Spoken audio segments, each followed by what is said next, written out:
İmam Cafer'e atfedilir bu. Güzel bir söz. Allah Resulü böyle bir şeyi söylemiş olabilir mi? Allah Resulüne bundan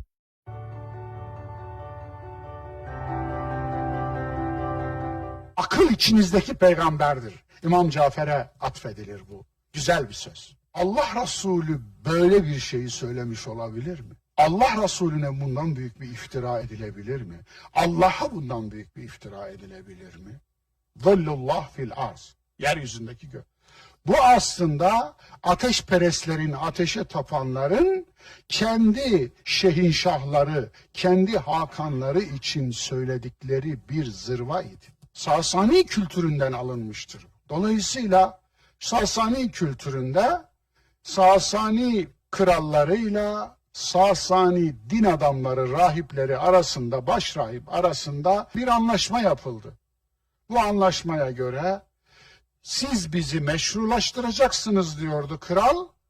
Biz de size güç transfer edeceğiz. Nasıl? Sen beni kaşı, ben de seni kaşıyım. Durumu tam. Eddin ve devletu tev'eman. Bu çıktı. Bu Arapça bir cümle ama bunu Arapçaya böyle çeviren de İbn-i Mukaffa. Sasanilerin son krallarının katibi idi. Daha sonra Emevilerin ve 2. Abbasi halifesinin katibi oldu. Onun eliyle de öldürüldü. Varlık içerisinde en uzun ömürlü nedir? Proton. Atom altı parçacıklarının üçünün en başat olanı. Biliyorsunuz, elementler proton sayısına göre sıralanırlar. 1 numaralı element hidrojendir. Çünkü 1 protonu var. 2 numaralı element helyumdur. 2 protonu var. Dolayısıyla 118. elementte 118 proton bulunur. Bu protonun da ömrü var biliyor musunuz? Çünkü termodinamiğin 2. yasası entropi. Düzenliden düzensize akış, ölüme akış. Yeryüzünün de ölümü var. Gökyüzünün de ölümü var. Ayın da ölümü var. Güneşin de ölümü var. Bir gün her şey ölecek. Kullu men aleyha fan ve yebqa vechu rabbike zul celali vel ikram. Her şey, herkes, her şey fanidir. Fanidir, ölümlüdür. Baki olan sadece Rabbinin zatıdır.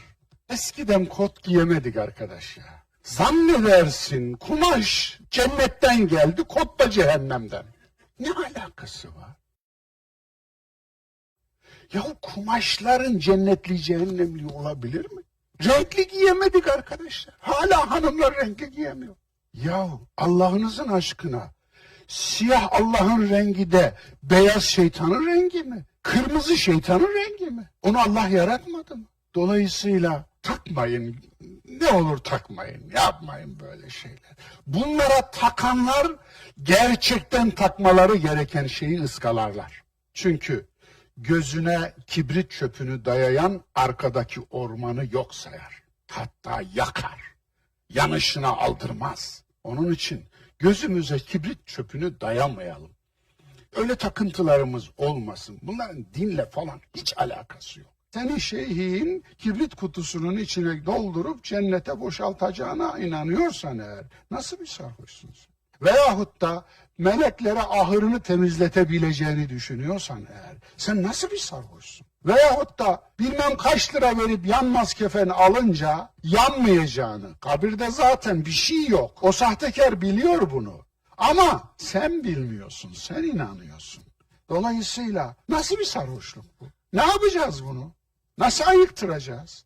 Ayıktıramıyoruz. Karıya bakıyoruz, onda varsa uydurma değildir diyoruz. Biz yoldan gidiyorduk, maymunlar bir maymunu ağaçta taşlıyorlardı. Meğerse taşladıkları maymun zina etmiş. Dolayısıyla zina cezası veriyorlarmış. Taşlayarak insan öldürme cezası. Bu Yahudi cezasıdır bir kere onu söyleyeyim. Yahudi fıkhını bize satıyorsunuz. O ayrı bir mesele. Ama demek maymunlar da ahlaki sorumluluk sahibiymiş öyle mi? Ya biz Homo sapiens'ten başlatmıştık. Siz maymundan başlattınız. Sizinki biraz daha yani evrimi de geçmiş. Başka bir şey sizinki. Başka bir kategori. Ne yapıyoruz şimdi? Bir daha yumurta yerken tavukların nikahlı yumurta yapıp yapmadığını kontrol ediyoruz. Bir daha süt içerken O ineğin çiftleşirken nikah kıyılıp kıyılmadığını kontrol ediyoruz. Yoksa süt de zina mahsulüdür. Ah ya Rabbi, üstüne iyilik sağlık. Görüyorsunuz değil mi? Bir ipliğini çekiyorsunuz, 40 tane yaması dökülüyor.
Ya Rabbi, elhamdülillah. Değerli dostlar, güzel insanlar, hepinizi selamların en güzeliyle selamlıyorum. Hoş geldiniz, sefalar getirdiniz. Günümüz, dünümüz ve sonumuz açık, aydın, mutlu, umutlu olsun inşallah. Maraton devam ediyor. Gelirken yol arkadaşıma, dostuma da söyledim. 89'da başladı bu maraton. 36 sene olmuş. Hala devam ediyor. Elhamdülillah. Nefesim yettiği, ömrüm yettiği sürece inşallah öğrenci olmaya devam edeceğim. Hocalığım bitebilir, sorun yok ama talebeliğim bitmeyecek, size söz veriyorum. Çünkü bilgiye talip olmak, öğrenmeye talip olmaktır. Öğrenmeye talip olmak değişmektir. Değişmek, gelişmenin zaten zorunlu sebebidir. İnşallah öğrenen, öğrendikçe değişen ve gelişenlerden oluruz. Çünkü ölmek, nefes almamak değil, ölmek öğrenmemektir. Ne zaman ölürüz? Öğrenmediğimizde. Onun için yaşlanmak da böyle tanımlanmalıdır. Yaşlanmak aslında değişememektir. Bazı 18 yaşında yaşlanmışlar görüyorum. Bitmiş, gerçekten bitmiş. Yaş 18, bir işi bitmiş. Ama yaş 80, Maşallah. Yaş. Kuru değil. Yaş. Kurumamış yani. Dolayısıyla hep öyle olsun. Kurumayalım. Yaş olalım. Canlı olalım.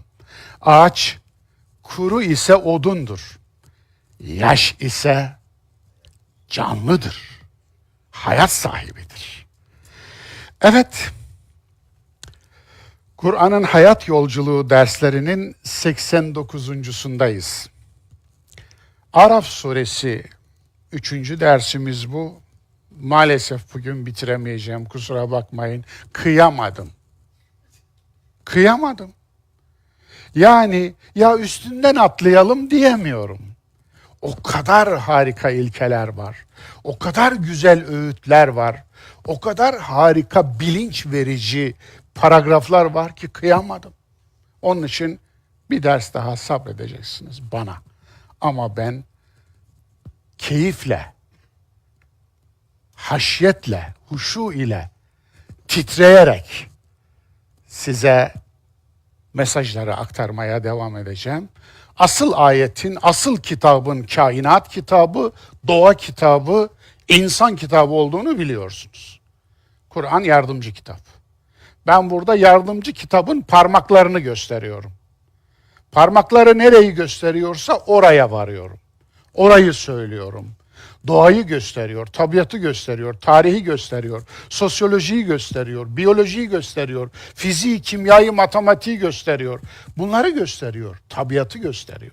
Onun için yani parmaklar bunlar ama parmakların gösterdiği yer var. Parmağa bakılmaz, parmağın gösterdiği yere bakılır. Parmak ayı gösterirken aya bakanlar parmağa sadıktırlar. Eğer parmağa bakıyorlarsa parmağa sadık değildirler. Parmağa ihanet etmektir. Parmak bir yeri gösterirken parmağa bakmak. Parmağa sadakat gösterdiği yere bakmaktır. Onun için her bir ayet bir parmaktır, bir yeri gösterir. Göstergedir yani. Araf suresi, insanı ve insanlığı tanıma dersi. Nebiler tarihi ıslah ile ifsad arasındaki mücadelenin tarihidir demiştik ve devam ediyoruz. Yani aslında bir öncekinde insanlık tarihi demiştik, burada da nebiler tarihi. Peygamberler deniliyor ya, ben onu nebiler demeyi daha Kur'ani bulduğum için. Peygamber kelimesi Farsçadır. Kur'an'da geçen bir kavram değildir. Peyam haber demektir. Yani nebi kelimesinin biraz Farsçaya çevrilmiş biçimi. Ama ne olursa olsun peygamber daha önceki kültürlerden, özellikle dualist kültürden izler taşır. Çünkü kavramlar onu üreten kültürün izlerini taşır. Kavramlar kültür taşıyıcıdır zaten. Onun için Hazreti dediğinizde bu kelimeyi Allah Resulü hiç duymadı. Hiç. Hiç kimse ona Hazreti demedi. Hiç kimseye o Hazreti demedi. Bu kelimenin üretildiği kültür ruha tapan bir kültür. Ruha. Her şeyin bir ruhu vardır diye inanan animizm diye bir ilkel din vardır. Taşın ruhu var, dağın ruhu var, ırmağın ruhu var, hayvanın ruhu var. Oysa ruhla can ayrı şeyler. Ruh aslında akıl, irade, vicdan biçiminde ışıklar saçan bir beyindeki bir şeydir. Anlatabiliyor, çıktı tabir caizse. Oysa efendim hayvanda akıl yok. Hayvandan vicdan da beklenmez. Olursa ahlaki sorumluluğu olur zaten. Hayvanlar ahlaki sorumlu değildir. Hayvanların davranışlarına ahlaklı, ahlaksız. Bizim kedi ahlaklı. Yok efendim, kedinin ahlaklısı olmaz. Sizin kedi olsa eğitimli olabilir, terbiyeli olabilir. Ama o da fareyi görünceye kadardır. Fareyi gördüğü ilk yerde elindeki şeyi bırakır. Dolayısıyla bu anlamda Nebiler tarihi niçin böyle çeviriyorum Türkçe'ye. Ya Kur'ani aslına uygun olsun, Kur'an kültürünü bir de taşısın diye. Evet, ıslah ile ifsad arasındaki mücadelenin tarihidir. Kur'an kıssalarını anlama yöntemi üzerinde biraz durmama izin vermenizi rica ediyorum. Yani her seferinde Kur'an kıssalarına dair ilkeleri zikrediyorum burada, hatırlatıyorum. Kur'an anlatılarının amacı nedir, ne değildir? Ama öncelikle anlatının ne kadar değerli olduğuna dair bir şeyler söylemek istiyorum. Anlatı, insanlık tarihi anlatılar tarihidir. İnsanlık tarihinde eğer insanoğluna bir ideal verecekseniz, bir istikamet gösterecekseniz, bir merkez tanıtacaksanız ve bir yol haritası çizecek, güzergah çizecekseniz mutlaka onu bir anlatıyla donatmanız lazım. Yoksa yok. Çünkü insan zihni böyle bir varlıktır. İnsan mutlaka ve mutlaka bir değere inanmak ister. İnandığı o değer uğruna bir hayat örmek ister. Onunla mutlu olmak ister ve mutlu da olur. Ama bu bazen yanlış anlatılar olur, bazen doğru anlatılar olur. Evet, anlatıların hepsi yaşanmışlık olmak zorunda değildir. Kur'an'daki anlatılar için de geçerlidir bu. Kur'an'daki anlatılar, mesela Musa kıssası, mesela İsa kıssası, mesela İbrahim kıssası, mesela Zülkarneyn kıssası, mesela Adem İblis kıssası. Bunlar mesela birebir yaşanmış olmak zorunda mı? Değil. Niye değil? Her zaman söylüyorum. Kur'an bilgi kitabı değildir. Bilinç kitabıdır. Kur'an muhatabını bilgin etme amacı taşımaz. Bilge etme, hikmet verme, bilgelik kazandırma amacı taşır. Bunu kendisi söyler, ben değil. Gâşiye suresi 17, 18, 19, 20. Ankebut suresi 20. Ne diyordu? Gezin dolaşın yeryüzünü, yaratılış nasıl başlamış inceleyin.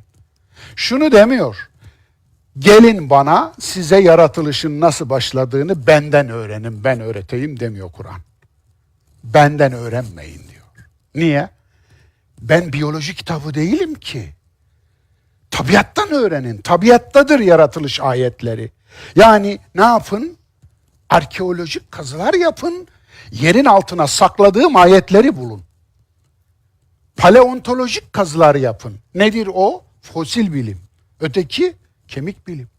Dolayısıyla paleontolojik kazılar yapın ve yerin altına sakladığım milyonlarca yıllık ayetleri bulun. Ve o ayetlerden soyu kesilmiş bir canlı varmış. Bundan 300 milyon yıl evvel yaşamış. Anlatabiliyor muyum? Hakikaten de bugün hiç onun soyu yaşamıyor. Ama onun torunlarından türemiş olanlar yaşıyor. Dolayısıyla bu anlamda Kur'an bunu söylüyor. Onlar deveye bakmazlar mı nasıl yaratılmış? Bana bakın da deveyi öğrenin diyen bir ayet yok. Deveye bakın da deveyi öğrenin var. Göğe bakın da göğü öğrenin var. Bana bakın da göğü öğrenin yok. Onun için yani şu tip yaklaşımlar korkunç bir yaklaşımdır. Nuh peygamberin oğlu Nuh peygamberle tufan sırasında cep telefonuyla görüştüler. Bunu söyleyen doçent. Anlatabiliyor muyum? Adam ancak delirirse söyler bunu. Buna gerek var mı? Kur'an'da kuantum fiziğini buldum ben. Yapma ya. Yapma. Kur'an'ın amacı bu değil ki. Rehberlik. Kur'an bal arısı bal. Sen bal arısına yük vurmaya çalışıyorsun. Bal arısına yük vuran eşekten bal bekler demiş miydim? Bir daha diyeyim. Sakıncası var mı? Bir daha diyeyim efendim. Bal arısına yük vurulur mu ya? Eşek bal yapabilir mi? Bırak yük eşek taşısın, katır taşısın. Ama mübarek Kur'an'a yük vurma. O bal arısıdır, bal yapıyor. Gıdanın en rafinesini yapıyor.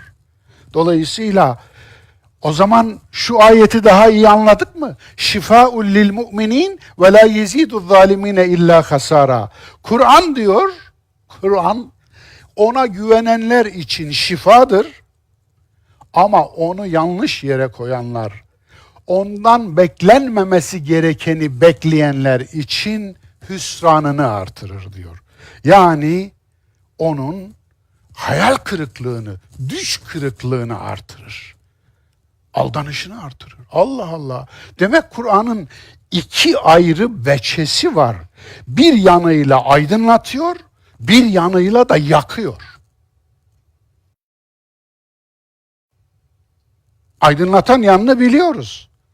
Yani güvendiğin zaman ve euzülü okuduğun zaman. Euzu çekerek değil bu. Euzu çekin diye bir şey yok.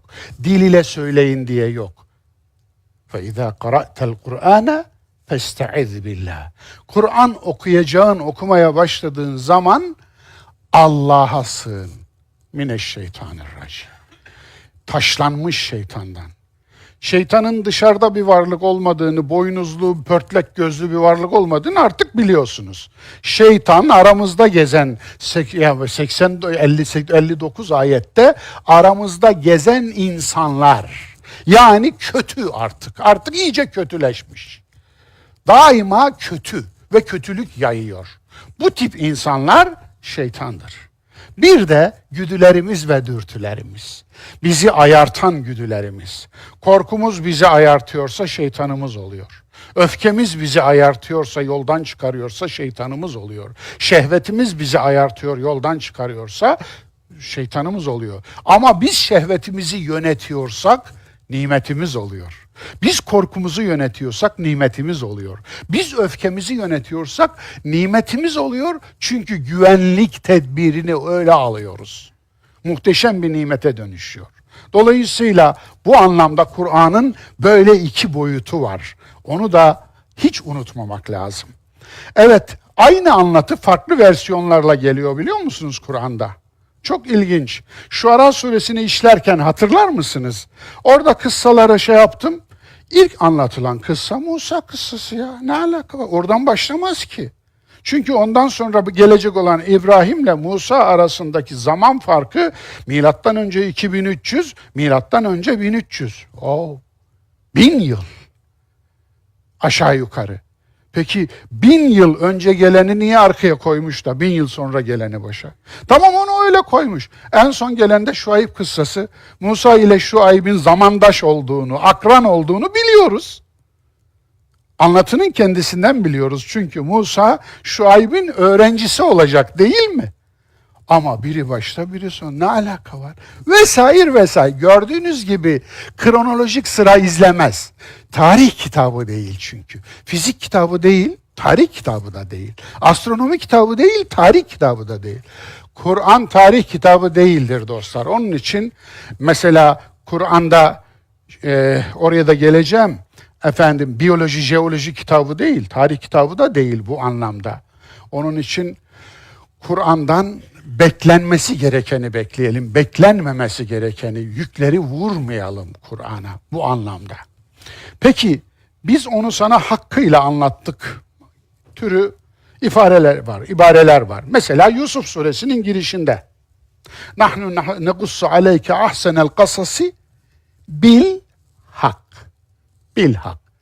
Bunu hak ile. Bazı müfessirlerimiz, modern müfessirlerimiz içinde de var böyle anlayan. Bunun size anlatılan versiyonunda uydurmalar var, katmalar, çıkarmalar var. Biz bunun orijinalini anlattık. Yani gerçeğini, gerçek olmuşunu anlattık şeklinde anlıyorlar. Hayır, ben böyle anlamıyorum. Bunu böyle anlamayan ilk kişi de ben değilim. Zaten Kur'an da bunu anlatmaya çalışmıyor bence. Çünkü Kur'an'daki kıssaların 7 yerde Adem İblis kıssası gelir, 7'si de aynı değildir. Aynı değildir. Bir sürü yerde Nuh kıssası gelir, anlatılan hiçbiri diğeriyle aynı değildir. Çünkü Kur'an'ın amacı tarih kitabı yazmak değil. Kur'an'ın amacı karşıdaki insana rehberlik yapmak. Bakarsın birinde Adem'in tevbesi öne çıkarılmıştır. Öbüründe şeytanın azgınlığı ve sapkınlığı öne çıkarılmıştır. Bir başkasında şeytanın Adem'den üstün olduğunu söyleyip kibri, tekebbürü öne çıkarılmıştır. Öbüründe Adem'in diğer varlıklardan üstün kılınması öne çıkarılmıştır. Seçilmesi, seçimi öne çıkarılmıştır. Yani her birinde vurgu farklı bir şeye. Bize bir öğüt vermek istiyor. Dolayısıyla o öğüdü hangi versiyon üzerinden vereceğini kendisi belirliyor. Bizim amacımız ne olmalı? Ya bunların hangisi doğru değil? Bizim amacımız şu, burada ölçü o değil. Bir tablonun ölçüsü bir kitabın ölçüsüyle aynı değildir. Kitabın ölçüsü doğru mu, yanlış mı? Tablonun ölçüsü estetik mi, inestetik mi? İki ayrı ölçü birimi var ortada. Anlatabiliyor muyum? Eğer tabloya bakıyorsanız estetik olup olmadığından yola çıkarak bir ölçü verirsiniz. Güzel kelimesini orada kullanırsınız. Yani elinize fizik kitabı almışsınız. Ne güzel kitap ya. Güzel, güzel olmaz, fizik kitabın güzel olmaz. Çirkini de olmaz. Anlatabiliyor muyum? Matematik kitabı almışsınız, güzel kitap diyorsunuz. Hayır. Güzel tablo olur. Güzel şarkı olur. Güzel müzik olur. Güzel yüz olur. Ama güzel elbise olur. Ama güzel fizik olmaz. Çirkin fizik olmaz çünkü. Dolayısıyla doğru veya yanlış olur. Ölçüleri doğru kurmak lazım. Evet. Ne demek peki bu? Zemahşeri'ye selam gönderelim buradan. Evet. Muazzam bir adam. 1000 yıl öncesine selam gönderiyoruz biliyor musunuz? Efendim bugün Özbekistan sınırları içinde kalmış Hire yakınlarında efendim Zemahşer diye bir şehir var. Yani aslında Harezm bölgesi. Nedir bu? Hazar Denizi ile Aral Denizi arasındaki bölge. Anlatabiliyor muyum? İşte o bölgede Harezmliler orada kurdular ilk devletini. Harezm devletinin kurulduğu yer aynı zamanda Selçukluların kurulduğu yerdir. Tuğrul Bey ilk defa orada Selçuklu devletini kurdu 1040'lı yıllarda ve efendim Tuğrul Bey'in kurduğu devlette 2 tane kanat vardı biliyor musunuz? Akıl ve Kur'an. Akıl ve Kur'an. 2 tane de meşrepleri vardı. Daha mezhep o dönemde bugünkü gibi dinleşmemişti. O 2 mezhep neydi? Biri Hanefilik, biri de Mutezililik. Usulde Mutezili idiler, furuda Hanefi idiler fıkıhta. Düşün, Mutezile ile Hanefilik bir vücutta 2 kanat gibiydi. Biri aklı temsil ediyordu, biri Kur'an'ı temsil ediyordu. Buraya nereden geldik? Hiç sormayın, hiç sormayın. Çok üzülüyorum. İnanın efendim, yani size anlatırken belli bir coşku düzeyini tutturmazsam cümleleri söyleme mecalim kalmıyor. O coşku düzeyi sayesinde size cümleleri söyleyebiliyorum. Ama içimde neler döndüğünü size gösteremiyorum. İçimin fotoğrafını çekemiyorum. Yani geldiğimiz yer itibariyle şöyle düşündüğümde hafakanlar basıyor, tüylerim diken diken oluyor. Yani içimde bir sızı böyle yalayıp geçiyor yani. Bunu bilmenizi isterim, şahit de olmanızı isterim. Evet, ne diyordu? Bil hak. Biz hak ile indirdik. Aslında bir mana bil garadı sahih diyor Zemahşeri. Bunun anlamı şudur. Sahih, doğru bir amaca mebni olarak anlattık. Doğru bir amacı gerçekleştirmek için anlattık. Bu hak O anlama geliyormuş. Doğru bir amacı gerçekleştirmek. Bir amaç var.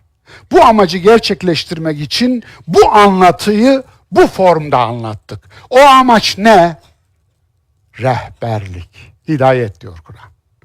Rehberlik. Yani size bilinç vermek istiyorum. Size kırmızı çizgileri göstermek istiyorum. Size sınırlarınızı göstermek istiyorum. Size ayna olmak istiyorum. Sizi göstermek istiyorum. Amacım bu. Yoksa coğrafya öğretmek değil, tarih öğretmek değil, biyoloji öğretmek değil, fizik öğretmek değil. İşte bu. Bil garadı sahih. Sahih bir amacı gerçekleştirmek için böyle anlattı. Evet. Bilmem anlaşılabilir mi? Çok mu zor? Ya iyi bakıyorsunuz da anladığınızdan emin değilim. Efendim, bakışınıza yani meftunum ama anladığınızda da kani olursam çok rahat edeceğim. Çünkü kendinizi suçlamayın. Zor şeyler söylüyorum bazen. Öyle bu kadar da kolay değil. Altyapının sağlam olması lazım. Onun için altına bir zemin atıyorum, radyal temel atıyorum da efendim bazen olmuyor. Ne kadar atarsanız atın. Eyvallah, var olun, var olun, var olun, berhudar olun. Evet. Sözün özü Kur'an'ın amacı neyse anlatıların amacı da odur. Bilinç ve rehberliktir. Bilimsel sonuç çıkarmak, bal arısına yük vurmaktır. Haydi bismillah diyelim ve girelim. Ey kavmim, Nuh Nebi'ye seni gidi sapık seni diyenler gibisin. Biraz Mahmut Hoca'nın repliğine mi döndü?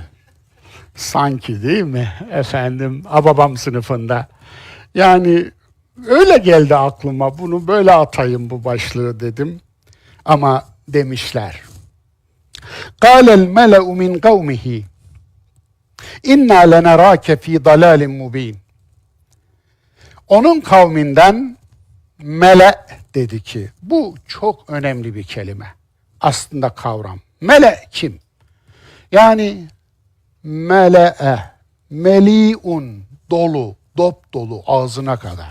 Aslında taşacak kadar dolu. Mil'us semavat ve mil'el ard. Mil'es semavat ve mil'el ard. Mesela yer ve gök dolusu. Dolayısıyla ağzına kadar dolu, taşacak kadar dolu. Taşkın. Yatağını taşmış, haddini taşmış, sınırını taşmış. Buradan nereye geliyoruz? Aslında bir zümreye söylüyor bunu. Bunun tam mistik dildeki karşılığı nedir biliyor musunuz? Havas. Zıttı neydi? Avam. Avam. Avam, havas. Şimdi bu tasnif var ya, bu tasnif ta eski pagan dinlerden kalan bir tasniftir. Mesela eski Mısır'da öğrenim sadece mabetlerde, apis mabetlerinde rahiplerin tekelindeydi. Halka bilgi öğretilmezdi, halka yazı öğretilmezdi. Çünkü bilgi güçtü, güç mutlaka Firavun'un elinde olmalıydı. Onun için Firavun'un sihirbazları öğretirler ve Firavun'un tekelinde olurdu bilgi, güç. Onun için de halka öğretilmezdi. Apis mabetlerine gidersiniz, inisiye olursunuz. Ne demek inisiye olmak? El almak, el almak. Tekris. Dolayısıyla inisiye olursunuz, el alırsınız. Ondan sonra iyice sizden emin oldular mı sizin iliklerinizi alırlar. Ondan sonra da sinir sisteminizi alırlar. Boşaltırlar. Sizi kendilerine önce bir kul ederler. Ondan sonra size yazı öğretirlerdi. Yazı güçtü çünkü. Dolayısıyla aynı şey diğer medeniyetlerde de öyleydi. Buna bir tepkidir Sokrates'in. Tanrı beni diyor, ebelik yapmam için gönderdi, doğurmam için değil. Onun için kitap yazmadı. Çok ilginçtir. Hiç yazmadı. Evet. Kur'an'ı anlamaya çabalayanlara çok tanıdık gelen sapık suçlaması var burada. Evet, mele'e gelelim geri. Mele, havas demektir. Yani havas ve avama bölünüyorsa toplum, sınıflı toplumdur. Öyle değil mi? Sınıflı toplumdur. Aşağı yukarı toplum. Birileri kendisini havas kabul etmiş. Düşünün. Düşünün. Havas kabul edenler Nuh'a diyorlar ki kavminden olan havas, yani seçkinler, yani kibirliler, üstün olduğunu düşünenler, İnna lenarake fî dalâlin mubîn. Biz seni apaçık bir sapıklık içinde görüyoruz. Mele bu. Üstün kabul ediyorlar yani. Şöyle bakın, ilahiyatı kaça ayırmıştım dostlar? 2'ye. Bana söyleyecek var mı? Kibir ilahiyatı, takva ilahiyatı. Kibir teolojisi, takva teolojisi. Kibir teolojisi, o dinden olmayı üstünlük eseri olarak, üstünlük delili sayanlar. Namaz kılmayı üstünlük delili sayanlar. Haham elbiseyi giymeyi, papaz elbisesi giymeyi, imam elbisesi giymeyi, cübbe giymeyi, sakallı olmayı, kafaya külah takmayı veyahut da kippa takmayı veya takke takmayı üstünlük ölçüsü olarak alanlar. Anlatabiliyor muyum? Alametlere bakın, üstünlük alametine bakın. Üstünlük ölçüsü bir tekti Kur'an'a göre. Neydi? Takva. Takva neydi? Sorumluluk bilinci.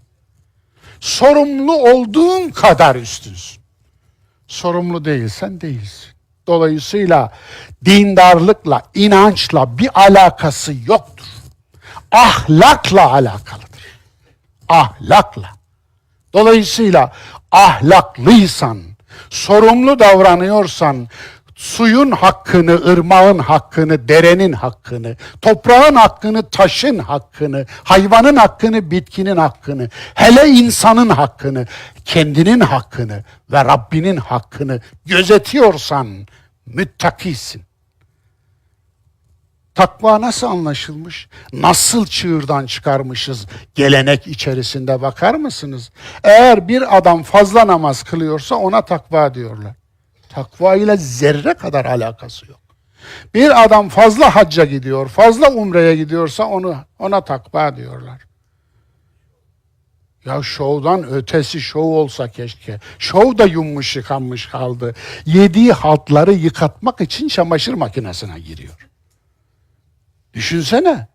Çalmış. Çünkü bana gelen vakalar var. Anlatabiliyor muyum? Yani önce geldi efendim, bir şeyler sordu, gitti. Gittikten sonra ya bu kimdi Allah aşkına? Tanıyacak olan birine sordum. Hocam dedi, aylık aldığı rüşvet dedi. Benim bir ömürde kazandığım kadar dedi. Ha, onun için mi gidiyor? Ne zannettiniz hocam dedi. Herkesi suçlamıyorum tabii. Yani Allah'a sığınırım böyle bir şey yani.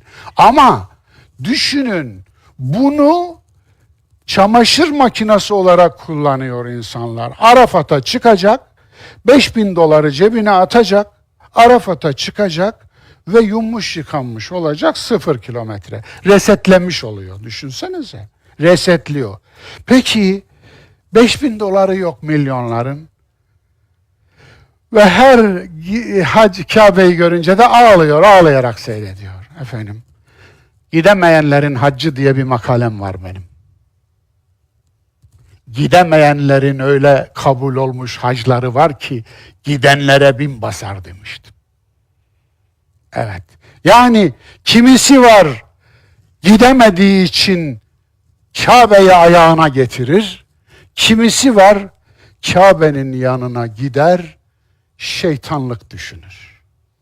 Dolayısıyla bu değil işte. Takva böyle bir şey değil. Takva sorumluluk bilinci, ahlakla alakalı, ibadetle alakalı değil, dindarlıkla alakalı değil. Evet. Ne demişlerdi?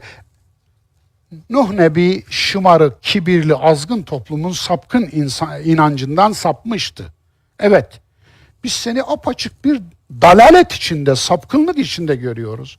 Küstah toplum yavrusunu yemeye kararlı canavar kedi rolü üstlenmişti. Kedi yavrusunu yiyeceği zaman fareye benzetirmiş. Ta Ali Kırca'nın programında söylemiştim. Hatırlayanınız var mı aranızda? Kaç yıl olmuş? 96. 96. Kaç sene efendim? Hay maşallah. Evet 30'a yakın. Eyvallah, eyvallah. Görüyorsunuz değil mi? Yaşlılığım ortaya çıktı mı? İhtiyarlamışım bakın. İhtiyarlamaktan memnunum. Ya yaşlıyım, kuru olsam ayakta duramam. Eyvallah. Estağfurullah. Evet, yavrusunu yemeği gözüne almış. Nuh gibi bir yavrusu var bu toplumun. El üstünde taşıması gereken. El üstünde. Ama taşlıyor, taşımıyor. Ve seni apaçık bir sapıklık içinde görüyoruz diyor. Adam kendini toplumun akıbeti için feda etmiş ya. Herkes kendisine çalışıyor, Nuh herkese çalışıyor. Herkes kendi bedbahlığını biriktiriyor, Nuh başkaları için nasıl mutluluk biriktiririm'in peşine düşmüş. Anlatabiliyor muyum? Toplumlarda böyle insanlar vardır, kendini tasadduk etmiş insanlar, sadaka vermiş insanlar. Allah'ın sadakasıdır onlar.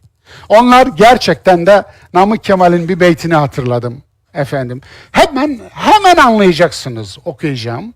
Baisi şekva bize huzni umumidir kemal. Kendi derdi gönlümün billahi gelmez yadıma. Nasıl anladınız değil mi? Evet. Biliyordum zaten anlayacağınızı. Kendi derdim asla aklıma bile gelmiyor. Zira toplumun dertleri beni bana bırakmıyor. Kendi derdimle baş başa bırakmıyor. Benim hüznüm, kederim, acım, ıstırabım şu içinde yaşadığım toplumun derdi. Ya al beni koy yerine. Aynen. Yani kendi derdime sıra gelmiyor vallahi. Ne olacak böyle? Bizi bu toplum öldürecek. Evet. Onlar da öyle insanlar işte. Bu iyilik önderleri var ya, peygamberler tarihi demiyorum dedim. İyilik önderleri tarihi diyorum. Çünkü bize peygamberlik miras kalmayacak. İyilik miras kalacak. Evet. Apaçık bir sapıklık ha? Güdüleriyle hareket eden cahil sürülerin acabası olmaz. Apaçık, mübin, apaçık. Hiç tereddüt de yok arkadaş.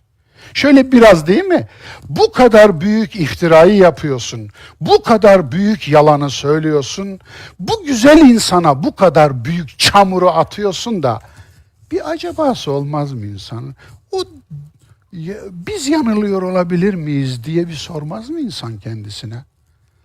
Cahiller her şeyi biliyor arkadaş ya. İnanın. Alimler sadece bazı şeyleri biliyorlar. Ama cahiller her şeyi biliyor. Onu görünce inanın eskiden cahillerin cehaletini gidermek için yırtınırdım. Kendimi helak ederdim ya. Ne kadar safmışım. Şimdi ne yapıyorum biliyor musun? Kıyamıyorum cehaletini gidermeye. Yani benim güzel cahilim o kadar cici bir cehalet sergiliyor ki, cehaletini sergilerken o kadar bir özgüven var ki, ya ben ilmimi anlatırken o kadar özgüvenli değilim. İnanın diyorum. Yani kelimeleri küçük seçmeye çalışıyorum. Mümkündür diyorum. Bu benim düşüncem diyorum. Yorumumdur diyorum. Yanılıyorsam Allah affetsin diyorum. Bu salonda kaç yüz kere duydunuz siz bu sözleri benden. Ama o öyle değil. O doğrunun en doğrusunu biliyor. Allah'a bile o öğretti. Haşa.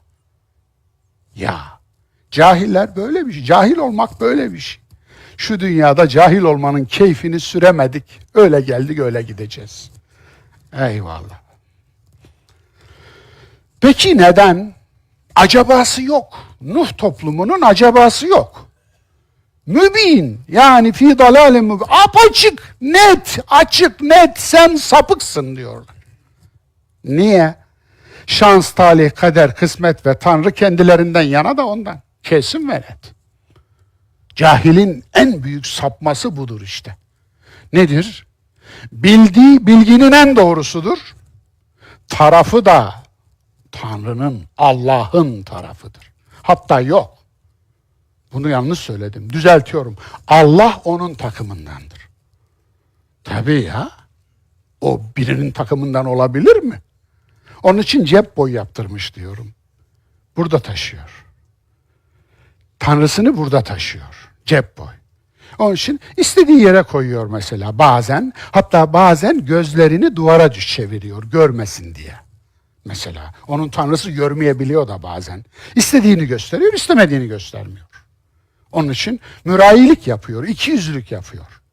Bazen bakıyorsunuz Tanrısını sağır ediyor. Sen bunu işitme diyor, bunu işitme. Bu senin işitmemen gereken bir şey. Bu senin görmemen gereken bir şey. Bu senin bilmemen gereken bir şey. Yani böyle bir Tanrısı olan bir insanı neyle durdurursunuz? Mesela neyi yapmaz? Allah kendisinden yana, kendi takımından ve efendim alemlerin Rabbi değil, Sünnilerin Rabbi, Şiilerin Rabbi, Sufilerin Rabbi. Bir de Allah'ın velisi işi var. Allah'ın dostunun kim olduğunu kendi seçiyor. Anlatalım. Bu Allah'ın evliyası diyor. Nereden bildin? Allah'ın evliyası olduğunu biri ya Allah bilir ya Allah'ın amiri bilir. Haşa. Sen Allah'ın üstündesin haşa. O zaman Allah'ın dostu olduğunu nereden bildin? Nasıl bir cüret bu? Nasıl bir küstahlık bu? Kimin Allah'ın dostu olduğunu biliyorsan sen Allah'ın dostunu seçen insansın. İnsan bile değilsin. Dolayısıyla görüyorsunuz değil mi cüreti? Onun için acabası yok, aması yok. Müphemlik o kadar güzeldir ki bazen. Kur'an'da bilinçli müphemlik diye bir sanat işlenir. Bilinçli. Bazı şeyler ucu açık bırakılır. Kasıtlı olarak ucu açık bırakılır. Anlatabiliyor muyum? Niye ucu açık bırakılır? Çünkü hayatın ucu açık. Hayat çok çeşitli. Hayat çok renkli. Hayat çok versiyonu olan bir şey. Onun için yani şey değil ki böyle standart her şey böyle koyduğun gibi durmuyor ki. Sürekli değişim var. Bu değişime ayak uydurması lazım. Bu değişimi sindirmesi lazım. Bu değişime uygun bir zihin lazım. Nasıl uyum sağlayacak? Dolayısıyla dedenizin yediğini yemiyorsunuz. Dedenizin mekanında yatmıyorsunuz. Dedenizin gittiği hastaneye gitmiyorsunuz. Dedenizin kullandığı aracı kullanmıyorsunuz dostlar. Dedenizin giydiği ayakkabıyı cislavet giymiyorsunuz mesela. Yani torunu görmedi. Nedir o diye yani çocuğunuza söyleyin hiç duymamıştır. Ama dedeniz onunla yaşadı. Dolayısıyla yani bu anlamda görüyorsunuz bilinçli müphemlik harika bir şey. Orada müphem bırakıyor. Böyle de anlaşılır, böyle de anlaşılır. Yani 2 şekilde, hatta 4 şekilde, hatta 5 şekilde, hatta 10 şekilde anlaşılır. Bunda ne mahsur var? Harika bir kolaylık bu. Mübarek Kur'an'ın kolaylığı. Onun için yuridullahu bikumul yusra ve la yuridu bikumul usr. Allah sizin için kolaylığı diler, zorluğu dilemez. Dinde esas olan kolaylıktır. Dinde esas olmayan, yani dini çığırından çıkarmak zorluktur. Dolayısıyla esas olan kolaylıktır. Yani size sunulan seçenekler mi var? O seçenekler içinde en kolay olanı tercih edebilirsiniz. Ha bunu yaparken şunu yapmayın. Efendim, işinize nasıl geliyorsa efendim o anda yani mesela bir hata ettik. Bir yanlış yapıyoruz. Yaptığımız yanlışa da bir kılıf arıyoruz. Efendim, bulamazsak çalıyoruz kılıfı. Anlatabiliyor muyum? Minareyi çalmışız, kılıfını da hazırlamışız. Böyle olmasın. Bu dalga geçmek olur. Ama efendim şu bir gerçek ki eğer abdest alıyorsanız zaten ayetin emrettiği ayak yıkama değil, ayak meshetme. Ayağınız kirli olur, çamurlu olur, kokuyor olur, yıkarsınız. Yıkamalısınız da. Ama efendim ayağınız çıplak veya çoraplı veya ayakkabılı, altında pislik yoksa, Allah Resulü'nün yaptığı bu zaten. Namaz, birleştirirsiniz. Hatta sadece şehirler arası yolda değil, İstanbul'da karşıdan karşıya geçiyorsanız da birleştirirsiniz. Hatta İbn Abbas gibi bulunduğunuz semtin son evine vardığınızda da birleştirirsiniz. Ve kısaltırsınız. Bunlar üzerinde öyle tartışılacak, münazara yapılacak, münakaşa yapılacak, birbirinizi kıracak şeyler falan değil. Bunlar uğraşacağınız şeyler değil. İnsanların eğer bir şeyiyle uğraşacaksanız daha ahlaklı olmalarını sağlayın. Daha insan olmalarını sağlayın. Daha vicdanlı olmalarını sağlayın. Daha bilgili olmalarını sağlayın. Daha insani davranmalarını, daha iyi ilişkiler geliştirmelerini, zehirsiz ilişki kurmalarını sağlayın. Bunu yapın. Yani şu anda namazı konuşmak, namazı tartışmak aynen Üstad Şeriati'ye selam olsun. Hatta imal ederler bunu İkbal'e, Muhammed İkbal'e, Şeriati de iyi bir ikbal severdir, onu söyleyeyim. Şudur. Sofu secdeye kapandı. Oysaki vakit kıyam vaktiydi.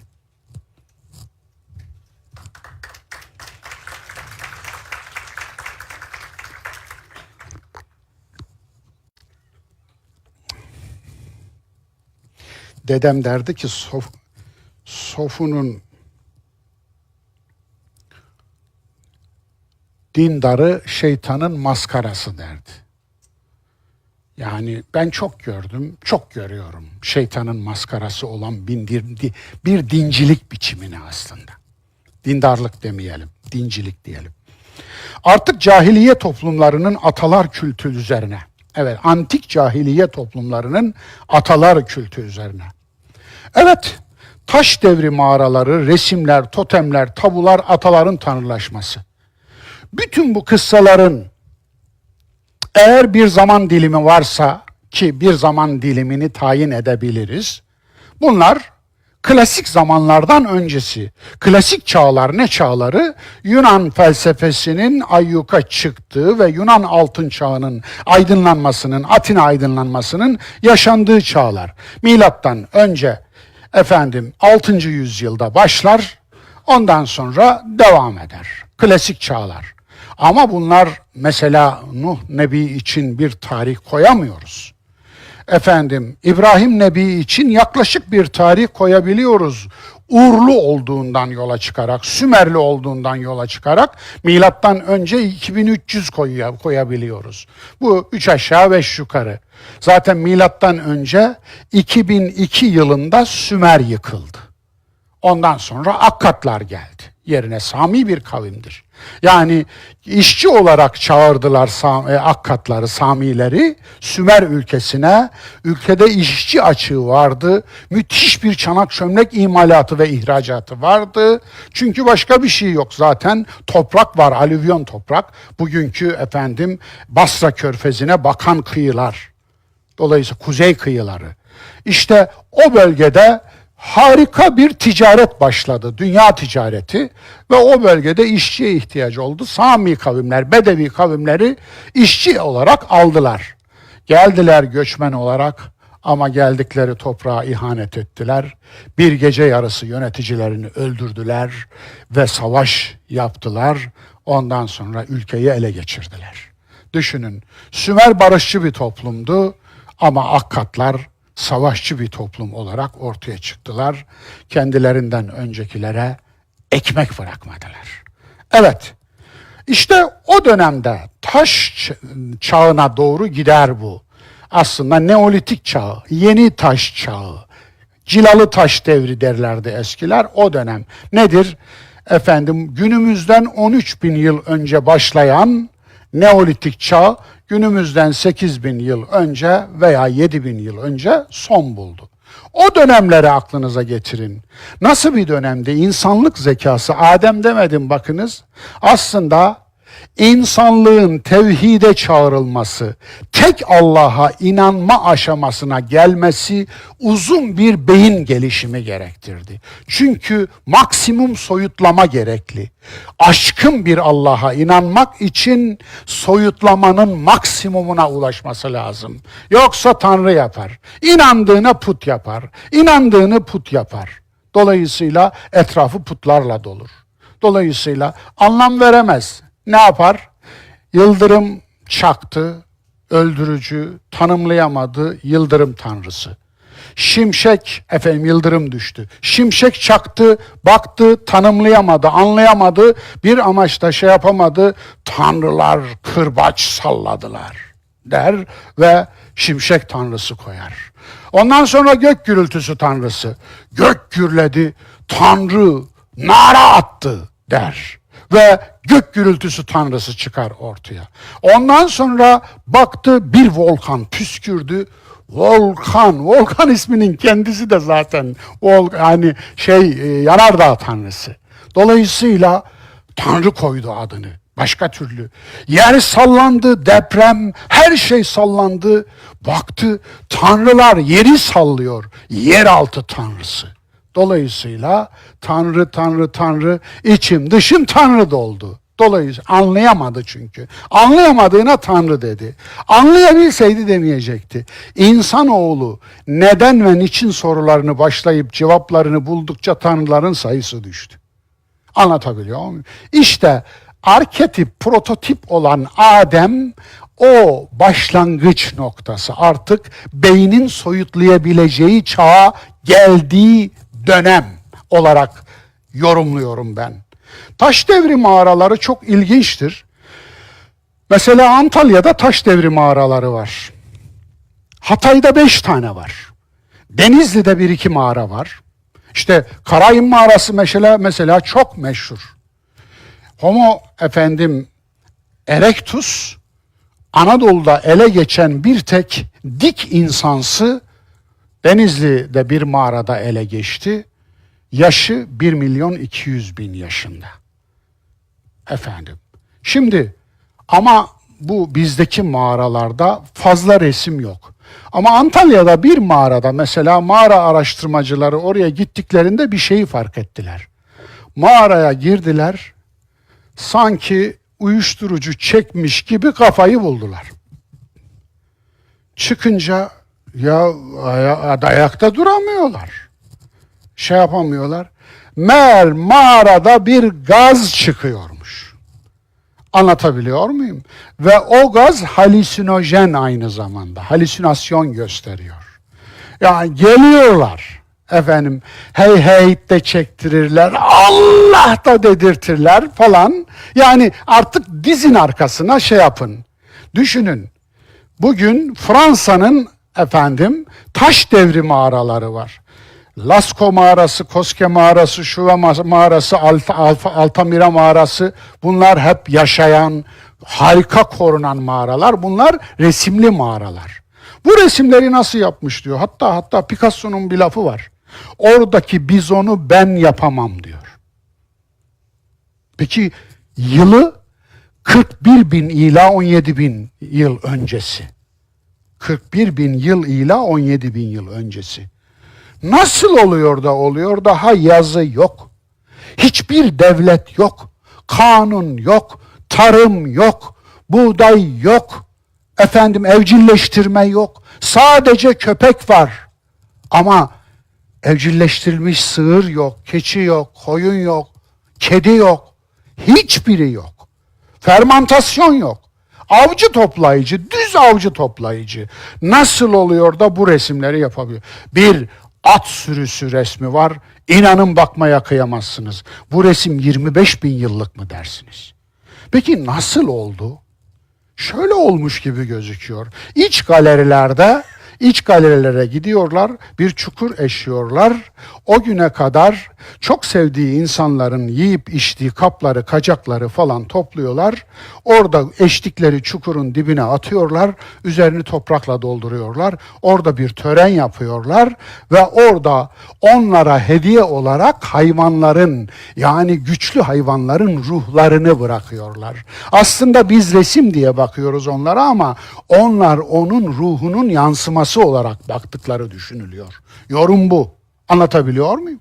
Onun için mesela şeyleri var aşı boyasıyla. Mağaranın duvarına elini koymuş, ağzına da almış aşı boyasını püskürtmüş, elinin resmi çıkmış oraya. Çok ilginç.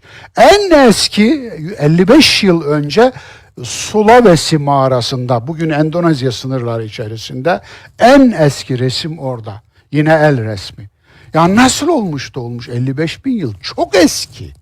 Yani işte insanlar böyle o mağaralardan bazılarında yine halüsinojen gaz tespit ettiler. Gaz çıkıyor.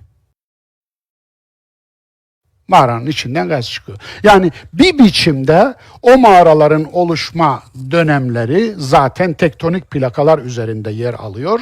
Yani sistem aynı. Bizim Torosların aynı sistemi Alpler. Yani kireç taşından mağaralar bunlar.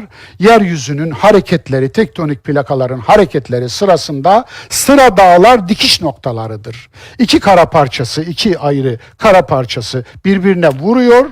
Ondan sonra ayağa kalkmaya başlıyor. Sıra dağı oluşuyor. Tüm sıra dağların mantığı budur. Dolayısıyla Türkiye'de 2 tane paralel fay hattı vardır. Nedir? Kuzey Anadolu fay hattı, Güney Anadolu fay hattı. Öyle mi? Orada da 2 tane sıra dağ vardır bakınız. Dolayısıyla oluşum böyledir. Yani o dönemde bu insanlar böyle kendilerine bir takım görüntüler görüyorlar, bunlara anlamlar veriyorlar, bunlardan dinler, inançlar çıkarıyorlar. Kültler oluşturuyorlar. Mistik meczuplar çıkıyor bunlar arasında mesela. Kıl, tüy sorun olmaya başlıyor. Kıldan, tüyden farklılıklar yaratmaya tırnak içinde başlıyorlar ve bakıyorsunuz birinde kılsızlık Allah dostluğu anlamına geliyor, öbüründe kıl uzatmak Allah dostluğu anlamına geliyor. Taş çağı boncukları çok kutsal. Boncuklu tarla diye bir ören yeri var Türkiye'de, biliyor musunuz? Kazı yapıldı, mebzul miktarda boncuk çıktı. Mardin sınırları içerisinde, evet, boncuklu tarla. Boncuklu Tepe diye de bilinir. Çok ilginç. Bu boncukların oluşum yılı yaklaşık 30 bin yıl civarında. Yani 30 bin yıldan geriye doğru 13 bin yıl öncesine doğru sayabilirsiniz. Nedir bu boncuklar? Yani bizim boncukların ataları oraya gidiyor. Anlatabiliyor muyum? Bu süp boncukları var ya, oraya gidiyor. Oradan çok ilginç bir takım şeyler çıkarmışlar. Mesela bazı ölüler boncuklarıyla gömülmüşler. O ölülerin gömüldüğü zaman insanlar gömülmüyor. Çukurlara atılıyorlar ama gömülmüyorlar. Ama bazı ölüler, meğer bunlar onların din adamlarıymış. Ve bunlar boncuğuyla gömüyorlar ki farklı oldukları belli olsun. Bunların dışında insan gömü bulamayınca sadece ve sadece Tanrı'ya yakın olduklarını gömüyorlar. Diğerlerini adamdan saymıyorlar. Evet, kutsal kafatasları, ölü ve mezar kültleri, insan kurban etme kültleri geçelim. Yani böyle bir taş devri var, böyle bir paleolitik devir var. Paleolitik insanının acayip, garaip halleri var, mistik halleri var. Bunlar inanın bugüne kadar geliyor. Bugüne kadar insanoğlu kültürü yaşatıyor. Dolayısıyla bu kültürleri nasıl eleyeceğiz? Hangisi din, hangisi gelenek, hangisi kült, nasıl ayıracağız birbirinden? İşte bunun için ben Allah'ın vahyini göndermesinin sebebini böyle açıklayabilirim. İnsanoğlu inanmadan duramıyor. İnanç icat etmeden duramıyor. Ne yapsam, yani çünkü inanmaya yatkın yaratılmış. o zaman insanoğluna bırakmamak lazım. İnsanoğluna bıraktınız mı, bakınız onun için Rabbimiz aynı zamanda noktayı da koymuş. El yevme ekmeltu lekum dinekum. Dininize bugün noktayı koydum. Bitti. Din uydurup durmayın. Bunun üstüne din koymayacaksınız. Tuttuk mu bunu? Hala din koyuyoruz bakın. Evet. Tufan gerçeğe karşı körlüktür. Ve ağraknellezine kezzebu bi ayatina innehum kanu kavmen amin. Evet. Biz ayetlerimizi yalanlayanları boğduk diyor. Allah'a nispet edilen her şey Allah'ın yasalarına nispet edilir. Bunu artık öğrenmiş olduk. Yani Allah boğduk kelimesini, fiilini kullanıyorsa eğer eliyle tuttu da boğazını sıktı, eliyle tuttu da suya attı, suyun içindekini dibe bastı falan anlamıyorsunuz değil mi? Böyle anlarsanız ayıp olur yani. Allah'ın verdiği akla ihanet olur. Allah yasalarıyla boğuyor, yasalarıyla helak ediyor. Anlatabiliyor muyum? Yasaları gereği böyle. Dolayısıyla bu böyle. Yani boğduk diyor. Ama çok ilginç, ayetlerimizi yalanlayanı. Buradaki ayetleri siz ne olarak görüyorsunuz? Nuh tufanından bahsediliyor burada. Nuh tufanında Kur'an ayetleri mi vardı? Ayet o değil. Kainat ayetleri. Asıl ayet kainat ayetleri. Doğa ayetleri. Yani onlar Nuh'un oğlu Kenan gibi düşünüyorlardı. Gel oğlum bizimle beraber gemiye gel deyince ya bu ne yerkeb ma'ana, o ne dedi? Ben dağlara kaçarım, dağlara sığınırım. Yani aslında Allah'ın yasaları vardı. Ama o yasalara inanmadı. O yasalara güvenmedi.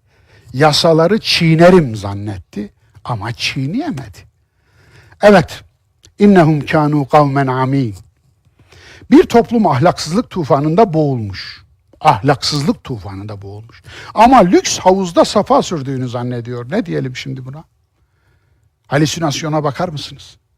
Boğuluyor ama lüks havuzda safa sürdüğünü sanıyor. It's Hostinger's biggest ever Cyber Week sale. Managed hosting for WordPress plans now start from only Ayet bunun adını ne koyuyor biliyor musunuz? Körlük koyuyor. Amin. Kavmen amin. Kör bir kavim. Niye öyle kör? Saramago'nun Körlük kitabı okuyan var mı aranızda? Maşallah. Beyler, hanımlar 2-0, 2-1. Hadi yani fazla şey yapmayayım sizi. Hanımlar 2-1. Eyvallah. Eyvallah. Evet. Okumak lazım efendim. Güzel. Gerçekten güzel. Körlüğü çok güzel tanımlamış. Çok güzel ele almış. Evet, körlüğün çok çeşidi var. Hakikate karşı körlük, gerçeğe karşı körlük, efendim günaha karşı körlük, suça karşı körlük, sosyal körlük, bireysel körlük, ahlaki körlük, bilimsel körlük, aya karşı, güneşe karşı körlük, bilime karşı körlük, doğa ayetlerine karşı körlük, insanın kendisine karşı körlüğü, Allah'a karşı körlük. Körlüğün çok çeşidi var. Kibir helak olan tüm toplumların ortak noktası. قَالَ الْمَلَأُ الَّذ۪ينَ كَفَرُوا مِنْ قَوْمِهِ اِنَّا لَنَرَاكَ ف۪ي سَفَاهَةٍ وَاِنَّا لَنَظُنُّكَ مِنَ الْكَاذِب۪ينَ. Mele yine geldi. Yani seçkin sınıf, kibirliler. Dindarlık bir insana kibir veriyorsa o şeytanın dindarlığıdır. Eğer namaz kıldığın için kendini namaz kılmayandan üstün sayıyorsan Allah'ın o ayetini inkar ediyorsun. Üstünlük sadece takva iledir. Yani sorumluluk bilinci iledir. Anlatabiliyor muyum? Oysa ki sorumluluğun artmalıydı, kibrin değil. Namaz kıldığın için sorumluluğun artmalı. Oruç tuttuğun için sorumluluğun artmalı. Kibrin değil. Üstünlük kompleksi aslında gizli bir aşağılık kompleksidir. Bilmem anlatabildim mi? Üstünlük kompleksi kibir. Aşağılık kompleksi nedir? Yani aşağılık kompleksi de insanın kendisini hakir görmesi. Kula kul olması. Eşyaya kul olması. Servete kul olması. Aşağılık kompleksi. Aslında her kibir, üstünlük kompleksi gizli bir aşağılık kompleksidir. Öyledir. Evet. Onun kavminden hakikati inkar edenler dediler ki, biz seni bir sefahet içinde görüyoruz. Sefihleştiğini görüyoruz. Yani aptallaştığını, ahmaklaştığını, kalitesizleştiğini görüyoruz dediler. Ve inna lenazunnuke minel kâzibîn. Ve yine biz zannediyoruz ki sen yalancılardansın dediler. Ne demiştim daha önce? Yalancı birinin problemi sürekli herkese yalan söylemesi değildir. Asıl problemi başkalarının söylediği her doğruyu yalan zannetmesidir. Anlatabiliyor muyum? Yalan zannetmesidir. Evet, Ad'ın kibirli seçkinleri diyor bunu, Hud'a diyorlar. Zannımızca sen sefih ve yalancısın. Sizce Hud bu ülkeyi insanlığa, ahlaka, vicdana, akla, dürüstlüğe çağırsa troller ne derdi? Yani Hud'u getiriyoruz şimdi buraya. Bugüne getiriyoruz. Hud Anadolu'ya gönderilmiş günümüz peygamberi olduğunu düşünün. Evet. Kim nerede yer alırdı? Vallahi kavminin söylediğini bugün troller söyler. Peki ne olacak halimiz? Yani benim gibi sizin de içiniz acımıyor mu? Evet. Yani arada bunları biz eskilerin masalları diye mi okuyacağız? Ha? Esatirul evvelin. Eskilerin hikayeleri mi diyeceğiz bunlara? Böyle mi diyeceğiz? Evet. Yani aradan geçen binlerce yılda hiçbir şey değişmemiş mi? Çok şey değişmiş. Aletler, adetler, isimler, coğrafyalar. Fakat bir şey hiç değişmemiş. Ne o? Kur'an söylesin. Allah'ın sünnetinde bir değişim bulamazsın. وَلَنْ تَجِدَ لِسُنَّةِ اللّٰهِ تَبْد۪يلًا وَلَنْ تَجِدَ لِسُنَّةِ اللّٰهِ تَحْو۪يلًا. Bakınız İsra 77, Fatır 43, Ahzab 62, Fetih 23. Bu kadar dizi dizi geliyor. Allah'ın en keskin ayetleri, yani aslında tabiat ayetleri, sosyoloji ayetleri, Allah'ın kanunlarında bir değişim, bir başkalaşım bulamazsın. Sorunun kökeninde ne var dostlar? O geldi bakınız. قَالُوا اَجِئْتَنَا لِنَعْبُدَ اللّٰهَ وَحْدَهُ وَنَذَرَ مَا كَانَ يَعْبُدُ آبَاؤُنَا. Evet. Sen bize sadece Allah'a kulluk etmemiz için mi geldin diyorlar. Yani yalnızca Allah'a kulluk. Evet. لِنَعْبُدَ اللّٰهَ وَحْدَهُ. Sadece Allah'a kulluk. İtirazları Allah'a kulluk etmeye değil, yalnız Allah'a kulluk etmeye. Bu çok önemli. وَنَذَرَ مَا كَانَ يَعْبُدُ آبَاؤُنَا. Ve atalarımızın taptıklarını terk etmemizi teklif etmeye mi geldin? Bunun için mi? Hud kıssasında tek başına Allah'a kul olma çağrısı reddetmek ne demekti? Kula kul olma ve kulu kul edinmeme çağrısı demekti. Kıssa Allah'ın kullarını kendine kul eden dini, politik, ideolojik figürlere hayır de çağrısı. Zira tevhid bir özgürlük davetidir. Yerine ortak aklı, şurayı, liyakat ve ehliyeti, adalet ve merhameti koyma çağrısıdır. Onun için devam edelim. Atalar kültü, atalar dini, atalar zindanı, atalar zinciri. Japonya ve Çin örnekleri çok anlamlı gelir bana. Japonya 2. Dünya Savaşı'nı başlatan ülkedir. 1937 Mançurya'nın işgali. Ondan sonra Kore'yi ilhak etti. İşgal etti, ilhak etti. Ondan sonra Pekin Sarıdeniz'den bir girdi, süpürme harekatı yaptı. Çocuk, kadın, genç, ihtiyar, hayvan, horoz, tavuk, ağaç ne bulduysa süpürme harekatı. Çin'den girdi ve efendim süpürerek gitti. Korkunç bir vahşet. Peki niye böyleler? Japon kültürü böyle, atalar dini böyle. Düşünün, ölme ve öldürme konularında dünyada Japonlar kadar yetenekli bir toplum yok. Harakiri, kamikaze. Anlatabiliyor muyum? Birinde kendini öldürme konusunda uzman adamlar, öbüründe kendisiyle birlikte ötekini öldürme konusunda. Düşünün, uçaklar imal etmişler, uçaklarla gemilere şeylerinden giriyorlar, bacalarından ve patlatıyorlar. Yani sevinerek de ölüme gidiyorlar. Çok ilginç bir şey ve bunu övünç vesilesi olarak biliyorlar. Peki nereye kadar? İkinci Dünya Savaşı'na kadar. Onun için mesela çok ilginç, atom bombasının atılışına biz Japonlardan daha fazla tepkiliyiz. Japonlar bizim kadar tepkili değil. Anlatabiliyor. Adeta böyle bir şey olmuş olmamış gibi yapıyorlar, devam ediyorlar. Neden acaba?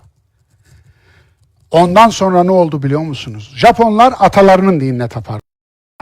Çinlerin dini atalarının yoludur. Ata dini deniliyor buna.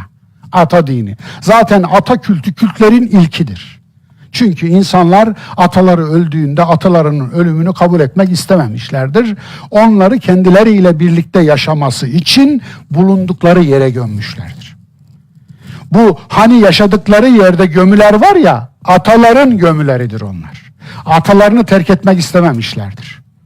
Onun içinde atalar bir tanrı gibi görülmüştür. Hatta tapmışlardır. Çin kültüründe de böyledir, Japon kültüründe daha böyledir. Atalar bir tanrı gibidir. Affedersiniz. Atalardan gelen kültürü sorgulamadan aldığınızda böyle oluyor. Ne yapmışlar şimdi Japonlar? O kültürü tamamen terk etmişler. Atalar kültür rahiplerini de terk etmişler. Ruhban sınıfını da yok etmişler. Öyle bir toplum kurmuşlar ki bugün. La ilaheyi candan yürekten söylemişler. Yani Tanrı, hiçbir Tanrı yok. Tanrıların canı cehenneme demişler. Bir illallahları kalmış. O da Allah'la kendi aralarında. Ama gerçekten bir ahlak toplumu kurmuşlar mı? Benim gördüğüm kurmuşlar. Güvende hissediyorsunuz. Kimseyle pazarlık yapma ihtiyacı hissetmiyorsunuz. Elinizdeki bir çöpü yere atamıyorsunuz çünkü kimse atmamış. Trafikte kornaya basamıyorsunuz çünkü kimse basmıyor. 32 milyon nüfuslu Tokyo'da trafik sıkışıklığı bulamıyorsunuz. İşte bu şaşırtıcı. Bir de sinek bulamadım Japonya'da. Bunu sormayı unutmuşum. Bunu nasıl başardınız diye. Çok ilginç. Dolayısıyla işte bu. Yani atalar kültü eğer eleştirmezseniz, elemezseniz nedir? Ataların her şeyini atalım mı? Olur mu canım? İyi olan atılır mı? İyi olan alınır. Ataların da iyiliği yok mu? Var. Onları alalım. Ne demiştim? Ataların ocağına sadık olmak, ataların ocağındaki külü bugüne taşımak değil, közü bugüne taşımaktır. Öyle değil mi? Közü taşıyalım efendim, külü niye taşıyalım? Közü taşıyalım. Sahabenin hemen tamamı atalarının inancını izlemedi biliyor musunuz? Sahabeden herhangi birinin Allah Resulü'nün sahabisi olması için atalarının yolunu, inancını bırakması gerekti. Öyle değil mi? Şart buydu. Atalarının yolunu bırakmadan Allah'ın yoluna giremezsiniz. Nebilerin tamamı atalarının inancını reddederek yola çıktılar. Bana hayır diyecek biri var mı? İspat isteyeceğim arkasından. Eyvallah. Kur'an onların kıssalarını bu gerçeği görüp ibret ve ders alalım diye anlattı. Ama geleneksel kesimlerimiz geçmişi sorgulananlara hayatı zindan etti. Bana öyle ettiler. Baksanıza Allah'ınızın aşkına tüm hocalar benden daha aykırı şeyler söyleseler bile onlara attığı taşlar benimkinin 1/40 etmiyor arkadaş. Bunu sadece ben söylemiyorum. Çok ünlü hocalarımızdan biri diyor ki tümümüze attığı taşları toplayın, hocanın taşlarının 1/10 etmez diyor. Benden çok daha risk şeyler söyleyenler var hocalar içinde. Bir tane taş atan yok arkadaş. Atsınlar demiyorum yani. Haşa, öyle bir şey ister miyim? Ama bana niye bu kadar atıyorsunuz? Nasıl bir organize kötülüksünüz? Yani İslamofobi var, bir de İslamoğlu fobi var. Anlatabiliyor muyum? Bir de İslamoğlu fobi var. Bu nasıl bir fobidir ya? Bir tek kitabımı okumamışsın. Bir tek dersimi dinlememişsin. Beni hiç tanımamışsın ama şeytana dostsun, bana düşmansın. Bu nereden geliyor arkadaş? Niye böylesiniz? Niye? Yani sizin hangi tavuğunuza kış dedim? Şeyhlerinizinkine çok dedim. Şeyhlerinizin kümesini kapattım. Bırak kış demeyi. Dedim, diyeceğim de. Bunu demezsem Allah dilimi yakar. Bunu demezsem lisane sıdkın aliyen, Kur'an'ın ifadesiyle hak doğruluğun yüce dili olamam. Susmuş şeytan olmamı mı, dilsiz şeytan olmamı mı istiyorsunuz? Bunu beceremem, yapamam. Hani ne demişti Yunus? Be hey Yunus, sözün söyleme derler. Ya ben öleyim mi söylemeyim de? Ne diyorsunuz? Öleyim mi? Bak Musa abi söyle diyor. Biraz da ben söyleyeyim demiyor.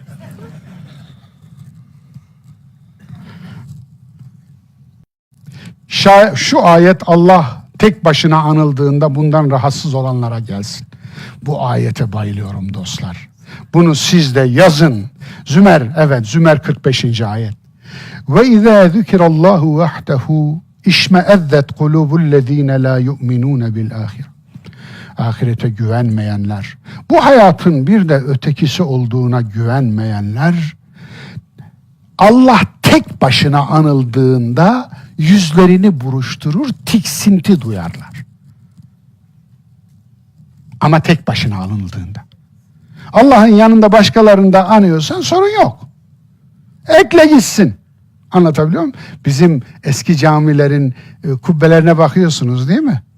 Allah, Muhammed, Ebu Bekir, Ömer, Osman, Ali, Hasan, Hüseyin 12'ye tamamlayacaklar. Yo, Yunan Panteonu, Tanrılar Meclisi 12. Kilise de öyle. Meryem'in tacındaki yıldız da 12. O nereden geliyor? Pagandan geliyor. Anlatabiliyor muyum? Dolayısıyla niye öyle? Niye öyle? Allah tek başına anılınca niye huzursuz? Diyorsun yanında Allah diyorsun, hiçbir itirazı yok ya. Önüne başına bir şey ekleme yani. Allah zaten eklememiş. Kur'an da eklememiş. Allah diyorsun. Ama peygamberin adını söyle tek başına, bir bak bakalım başına neler geliyor. Ya çok ilginç. Yani Allah diyorsun, bir tek tüy bile kıpramıyor. Efendim şeyhinin adını anıyorsun, zıplıyor, yarım metre havaya kalkıyor arkadaş. Niye böyle? Niye böyle? İnsan Allah deyince titrer yahu.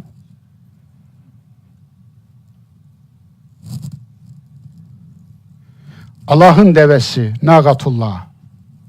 73. ayet. Allah'ın devesi, bu anlama geliyor. Allah'ın tefsirleri açın da bir bakın. Benim gördüklerimi görecek misiniz bir bakın. İyi uydur ipediz, uydur. Allah'ın devesi. Ya Allah'ın devesi. Tefsirler, yorum geleneği ne diyor Allah aşkına? Beytullah. Ne yapacağız şimdi? Allah'ın evi. Şimdi Allah bu evde kalıyor mu? Tapusu Allah'ın olan ev anlamına mı geliyor? Beytullah, Allah'ın evi. Peki yeryüzü kimin? Arzullah da var. Allah'ın arzı, Allah'ın yeryüzü, hatta Allah'ın kainatı. Peki onu nasıl anlayacağız? Yani bura Allah'ın arzı, bir başka gezegen Allah'ın değil de şeytanın arzı mı? Böyle mi anlayacağız? Beytullah Allah'ın evi ama öbür evler şeytanın evi. Böyle mi anlayacağız? Nasıl anlayacağız? Allah'ın ipi, hablullah. Kur'an'daki kavramları söylüyorum.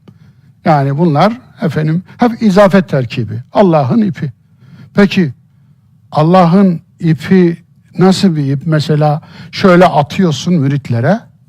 Her müritten böyle asılıyorlar. Böyle hepsi de ve tabii Allah'ın ipin ucu şeyhin elinde. İpin ucu şeyhin elinde. Ne bu ip şimdi?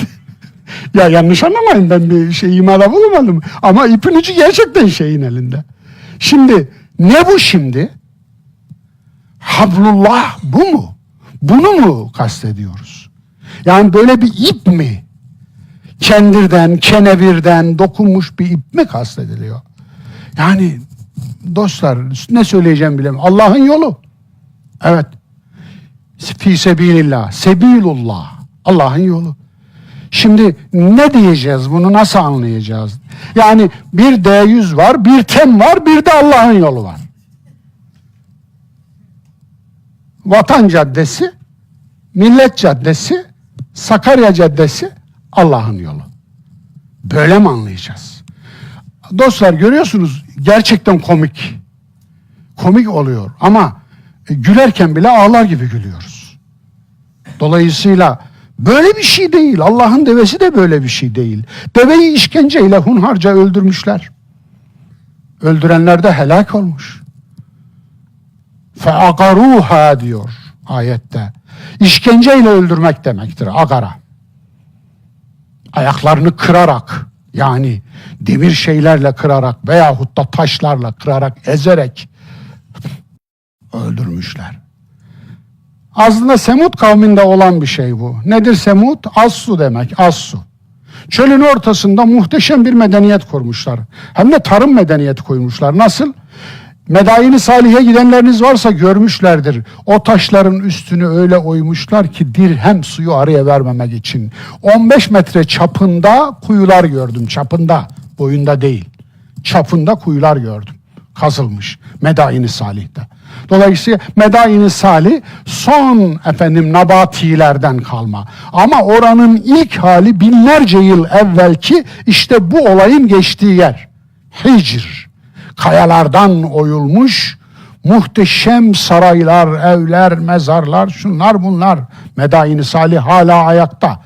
Dolayısıyla deveyi öldürmüşler. Allah'ın devesi demişler buna. Niye öldürmüşler biliyor musunuz? Allah'ın devesine su ve ot vermemişler. Evet.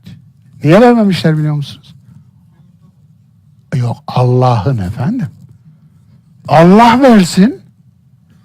Allah versin. Yani devesine bakamıyorsa niye devesi oldu? Yani biz bu kadar devemiz var, herkes devesine bakıyor. Allah da kendi devesine baksın. Mantığı görüyorsunuz değil mi? Bir hayvanı hunharca öldürmenin böyle bir belası, helaki olur mu? Olur. İşte doğal süreç içinde olur ama. Onun için kavimlerin helaki bize anlatılan şekilde öyle sünnetullah dışı değil, yani tabiat ayetleri dışında gerçekleşmiş bir olay değil.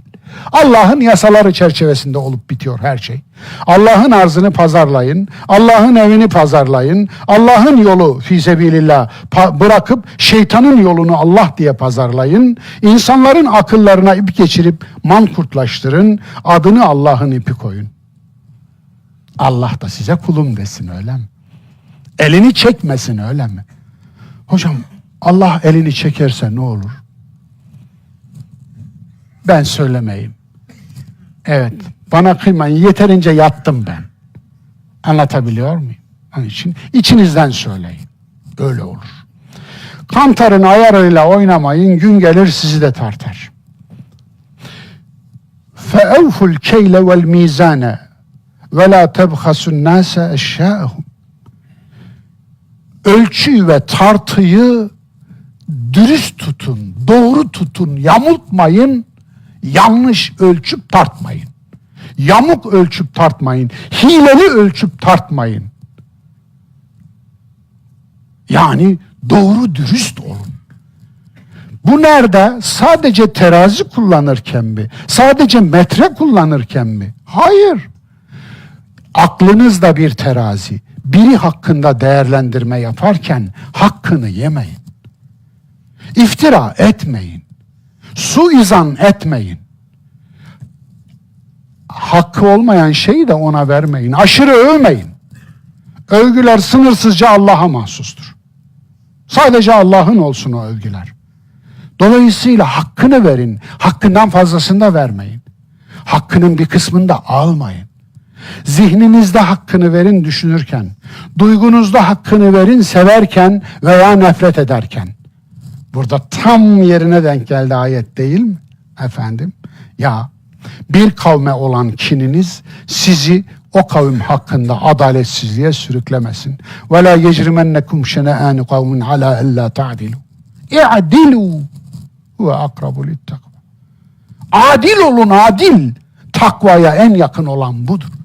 Yani bir kavme hoşunuza gitmedi. Size zulmettikleri için de kininiz var. Öyle mi? Buraya kadar mümkündür. Buraya kadar izniniz de var. Ama bu kin sizi mazlumken zalime çevirmesin. Anlatabiliyor muyum? Bir zamanlar siz haklıydınız değil mi? Zalim olmaya başlayınca düşmanınıza dönüşürsünüz. Hasmınıza dönüşürsünüz. Evet. وَلَا تَبْخَسُ النَّاسَ اَشْيَاءَهُمْ. İnsanların mallarını haksız yere iç etmeyin, çökmeyin, almayın. Hakkınız olmayan şeye el uzatmayın. وَلَا تُفْسِدُوا فِي الْاَرْضِ بَعْدَ إِصْلَاحِهَا. Islah olduktan sonra yeryüzünü fesada vermeyin. Kurban olmaz mısınız bu ayet? Allah'ınızın aşkına Eskimolara gidin, Aborijinlere gidin, Guatemala yerlerine gidin, doğuya, batıya, güneye, kuzeye gidin, İglo'da oturanlara gidin. Efendim dünyanın neresine giderseniz gidin, Çin'e, Maçin'e gidin, Japonya'ya, Kanada'ya gidin. Hangi aklı başında insan şu ilkelere hayır der ya? Müslüman için değil ki, insan için bu ilkeler. Evet. Şuayb kıssası üzerinden tüm zamanların kantarına ayar veriliyor. Masum bebelerin canı üzerinden soygun çetesi kuruluyor. Buyursana. Yani içim acıyarak birkaç örnek getirdim huzurunuza. 40 kere düşünerek getirdim arkadaş. Şuna değer mi, buna değer mi, buna değer mi? Şimdi bunları seçerken ya hiçbirinin hiç kimseye değmediği bir şey bulamadım. Onun için kime değerse değsin dedim, getirdim. Ya masum, bebek ya, bebek ya. Ve sen de bebek doktorusun ya. Masum bebelerin canı üzerinden soygun çetesi. Çete kuracaksın, böyle mi kurar ya? Efendim, ne oldu? Biliyor musunuz davanın sonucunun ne olduğunu? Ben söylemeyeyim, siz araştırın. Müdiresi olduğu bankanın kasasını soyup zimmetine geçiriyor. Yahu seni oraya emanetçi bırakmışlar. Meğer ciğeri kediye bırakmışlar. Hakem yönettiği ve futbolcu olarak oynadığı maç için bahis oynuyor. Futbolcu da hakem de. Hakem maçın hakimidir ya.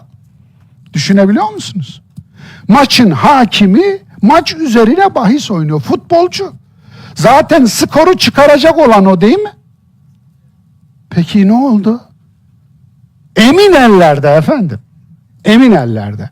7 emin geldi bak. Emin el. 7 emin olduğu depodan 25 kilo altını çalıp İngiltere'ye kaçıyor. Benim 5 vakit namazlı kardeşim mütesettir eşiyle birlikte. Ne yapalım şimdi? Hocam bunlar istisna. Olur. Bir daha söyleyelim, kural olsun. Evet. İstisna da değil öyle. Bir ilçe adliyesinden zimmetine milyonları geçirip suçüstü yakalanıyor. ismini vermedim ilçenin. Bir banknotun üzerinde imzası olan bürokrat milletin hazinesinden 100 milyon çalıyor. Cebimizdeki paranın üzerinde imzası var. Arkadaşlar, Kur'an'da helak kıssaları niye anlatılır? Şimdi anladınız mı? Şimdi ben burada noktayı koyup gidesim geliyor. Evet, noktayı koyup git diyeyim ben, siz de bana. Evet. Yanlış ölçüp tartmak, kantarın kalibresini bozmaktır. Kantarın, terazinin, metrenin ayarını bozmayacaksınız. Aklın, vicdanın ayarını bozmayacaksınız. İradenin, bilincin ayarını bozmayacaksınız. Adaletin kantarının topuzunu kaçırmayacaksınız. O an işte iş işten geçer, insan bozulur, ahlak yok olur, vicdan ölür, toplum helak olur. Musa kıssası bize ne söyler? Bunu geçmek zorundayım. Daha önce de anlattım. Efendim, toparlayayım. Musa'nın kavmi İsrailoğulları üzerinden söylenenler ve sözün özüne geçeyim. Fotoğraf çekenler vardı. Evet, buyurun kardeşlerim. Sizin için döndüm. Efendim, kusura bakmayın.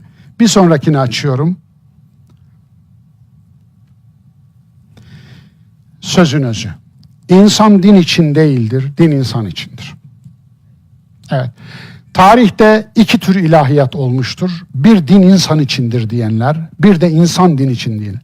İnsan din içindir diyenler var ya, kendilerini Tanrı yerine, Allah yerine koyup insanı da kul etmişlerdir.